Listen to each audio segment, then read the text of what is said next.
I'm 29 years old. I live in Austin, Texas. I work in IT, but I'm not one of those people who brings it up in the first 5 minutes of a conversation. My real talent is looking confident while internally having no idea what I'm doing. At the time this story started, I had been single for almost a year. Not because I didn't want a relationship, but because every attempt ended the same way. You're too nice. You're emotionally unavailable. I'm just not ready. I like to call that the American dating trilogy. That week was especially bad.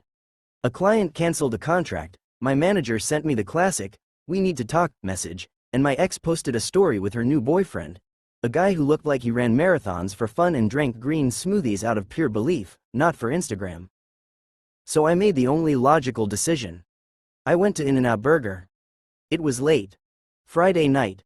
Long line. Broken air conditioning. People looked tired, hungry, and emotionally defeated.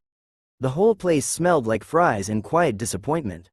I was standing in line, staring at my phone, thinking how stable my life was. Not good stable. Just consistently boring and consistently lonely. And then I heard a voice behind me. "You're standing on my shoe." I turned around. She wasn't angry. Just tired. Dark hair, no makeup, wearing a t-shirt that said, "Emotionally tired." At that moment, I wasn't sure if it was a joke or a warning label.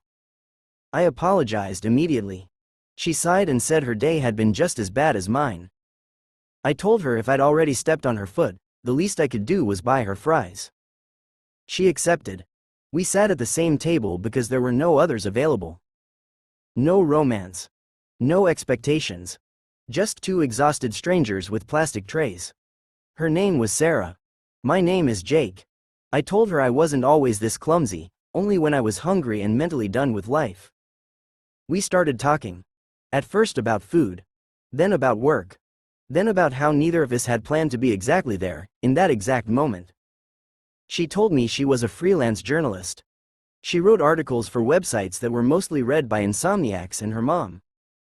She had moved to Austin after a divorce because she needed a reset. She said marriage was like a startup, a lot of excitement at the beginning and chaos a year later. I told her my relationships felt more like free trials, always ending right when I started getting comfortable. We laughed. Not loud laughter. Real laughter. When we left, I didn't expect anything serious. I just asked for her number. She gave it to me without hesitation. No promises. "No, this means something," she texted first. We messaged every day. Memes. Voice notes. Screenshots of stupid news articles. A week later, we went on our first official date. A bar with live music. I was nervous like I was walking into a job interview. She arrived 10 minutes late and immediately said she hated her outfit. I told her I hated myself every Monday. She laughed. We talked for hours. About exes. About fears. About how being an adult feels like pretending you know what you're doing while hoping no one notices you don't. I realized something important that night. Being around her felt easy. I didn't have to impress her. I didn't have to perform. A month later, her things slowly started appearing in my apartment. First, a toothbrush. Then a book. Then a phone charger. Then her cat. She said it was temporary. The cat made it very clear it wasn't. We were basically living together without officially calling it that. And that's when the arguments started. About cups left everywhere. About unread messages. About how I shut down instead of talking. One night she told me I was emotionally unavailable. I tried to joke. She didn't laugh.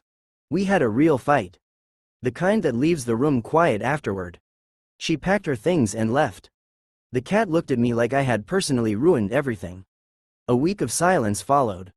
The longest week of my life. I reread our messages. Listened to old voice notes. And eventually, I went back to that same In-N-Out. I sat there alone, staring at my tray, realizing I had lost something real because I was afraid of being vulnerable. And then I heard a familiar voice. "You're sitting at my table." I looked up. It was Sarah. She said she knew where to find me. I said I wanted to call her. She said she knew that too. We sat quietly for a moment. Then she said she wasn't perfect. I said neither was I. She said she wanted to try again. I said I couldn't promise I'd be better immediately. She said she just needed me to be real. We've been together for 2 years now. We still argue. We still laugh. The cat is still in charge. And whenever life gets heavy, we go get burgers.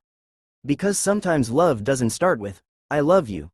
Sometimes it starts with, you're standing on my shoe.